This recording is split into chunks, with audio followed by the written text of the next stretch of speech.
Penggunaan Penggunaan bahasa baku bahasa dalam baku kehidupan dalam kampus. kehidupan kampus.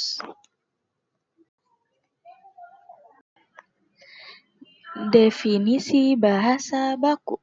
Bahasa baku menurut PUEBI adalah ragam bahasa yang cara pengucapan dan penulisannya sesuai kaidah standar bahasa Indonesia yang berlaku, yang dapat ditemukan dalam Kamus Besar Bahasa Indonesia atau KBBI dan Pedoman Umum Ejaan Bahasa Indonesia atau PUEBI. Bahasa ini digunakan dalam situasi formal seperti pidato, naskah resmi, dan buku pelajaran. Ciri-ciri bahasa baku menurut PUEBI. Yang pertama, bentuk tetap dan konsisten. Bentuknya tidak mudah berubah sesuai perkembangan waktu. Yang kedua, bukan ragam bahasa percakapan. Penggunaannya tidak sama dengan bahasa lisan sehari-hari. Yang ketiga, tidak dipengaruhi bahasa daerah atau asing, bebas dari pengaruh dialek atau bahasa daerah, serta bahasa asing yang tidak diadaptasi sesuai kaidah. Yang keempat, tidak ambigu atau rancu, memiliki makna yang jelas dan tidak menimbulkan kebingungan. Yang kelima, pemakaian imbuhan eksplisit. Penggunaan awalan, sisipan, atau akhiran dilakukan secara jelas dan sesuai aturan. Yang keenam, tidak mengandung pleonasme. Menghindari kata-kata berlebihan atau pengulangan kata. Lalu yang ketujuh, sesuai kaidah ejaan.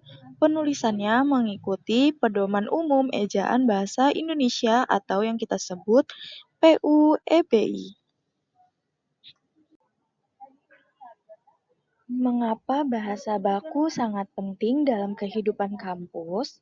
Penggunaan bahasa baku penting menurut PUEBI karena fungsinya sebagai alat pemersatu bangsa, meningkatkan kewibawaan, memperjelas komunikasi, dan menjadi standar penulisan yang sah.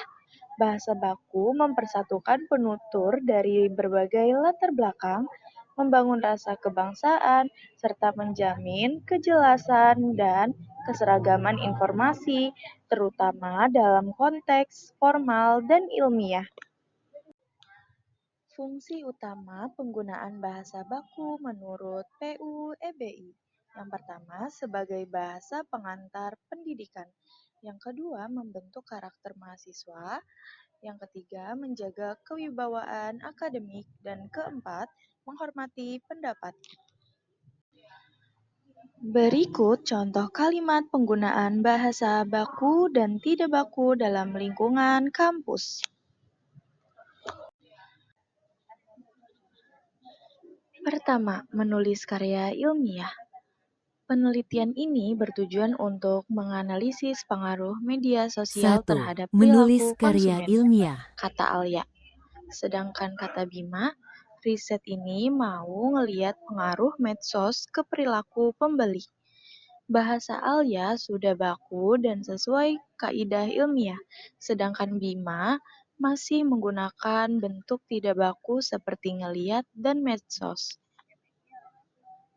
2. Berbicara 2. di forum resmi. Berbicara di forum resmi. Berdasarkan hasil penelitian, dapat disimpulkan bahwa tingkat literasi digital mahasiswa cukup tinggi, ucap Alia.